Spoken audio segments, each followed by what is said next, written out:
Clip number 862۔ اس clip میں سورہ انبیاء کی آیت نمبر 73 سے لے کر 75 تک کی تلاوت، ترجمہ اور تفسیر قرآن صراط الجنان آپ سماعت فرمائیں گے۔ بسم اللہ الرحمن الرحیم۔ ترجمہ، اللہ کے نام سے شروع جو نہایت مہربان رحمت والا ہے۔ وَجَعَلْنَاهُمْ أَئِمَّةً يَهْدُونَ بِأَمْرِنَا وَأَوْحَيْنَا إِلَيْهِمْ فِعْلَ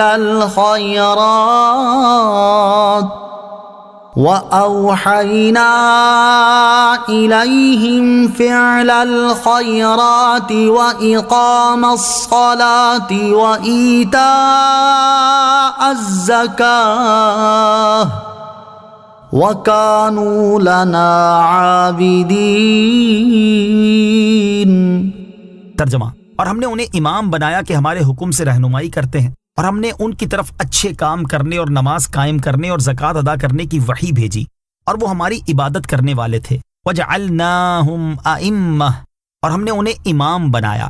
ارشاد فرمایا، ہم نے انہیں امام بنایا کہ بھلائی کے کاموں میں ان کی پیروی کی جاتی ہے، اور وہ ہمارے حکم سے لوگوں کو ہمارے دین کی طرف بلاتے ہیں، اور ہم نے ان کی طرف اچھے کام کرنے، نماز قائم کرنے اور زکوٰۃ ادا کرنے کی وحی بھیجی، کیونکہ نماز بدنی عبادت میں سب سے افضل ہے اور زکوٰۃ مالی عبادات میں سب سے افضل ہے، اور وہ صرف ہماری عبادت کرنے والے تھے۔ انبیاء کرام علیہ الصلوۃ والسلام پر زکوٰۃ فرض نہیں۔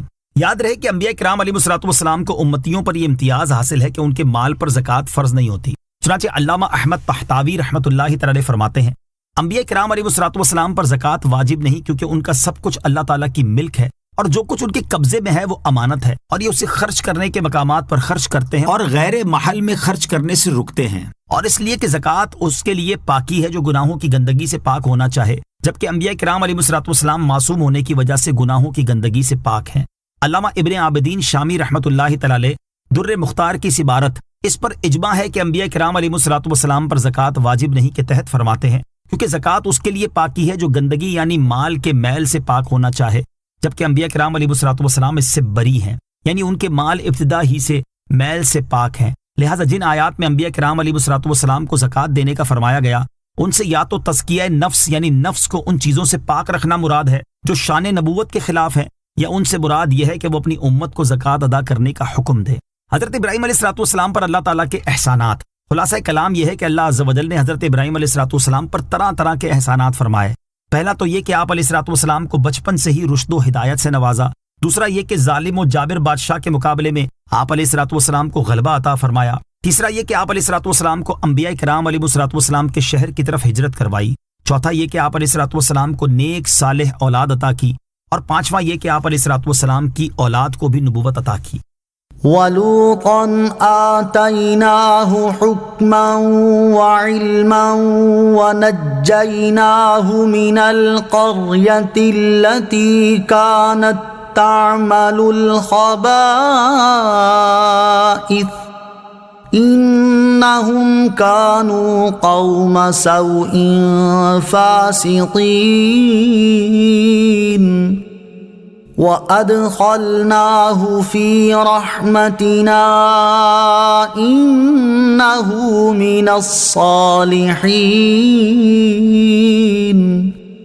ترجمہ، اور لوط کو ہم نے حکومت اور علم دیا اور اسے اس بستی سے نجات بخشی جو گندے کام کرتی تھی، بے شک وہ برے لوگ نافرمان تھے، اور ہم نے اسے اپنی رحمت میں داخل فرمایا، بے شک وہ ہمارے خاص مقربین میں سے تھا۔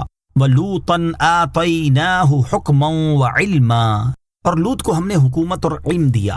یہاں سے تیسرا واقعہ حضرت لوط علیہ الصلوۃ والسلام کا بیان فرمایا گیا، اور حضرت ابراہیم علیہ الصلوۃ والسلام پر کیے گئے احسانات کا ذکر کرنے کے بعد یہاں حضرت لوط علیہ الصلوۃ والسلام پر کیے جانے والے احسانات کا تذکرہ کیا جا رہا ہے۔ چنانچہ پہلا احسان یہ ہے کہ اللہ تعالیٰ نے حضرت لوط علیہ الصلوۃ والسلام کو حکومت عطا فرمائی۔ بعض مفسرین کے نزدیک یہاں حکم سے مراد حکمت یا نبوت ہے۔ اگر حکومت والا معنی مراد ہو تو اس کا مطلب لوگوں کے باہمی جھگڑوں میں حق کے مطابق فیصلہ کرنے کی صلاحیت ہے۔ دوسرا احسان یہ ہے کہ انہیں ان کی شان کے لائق علم عطا کیا گیا۔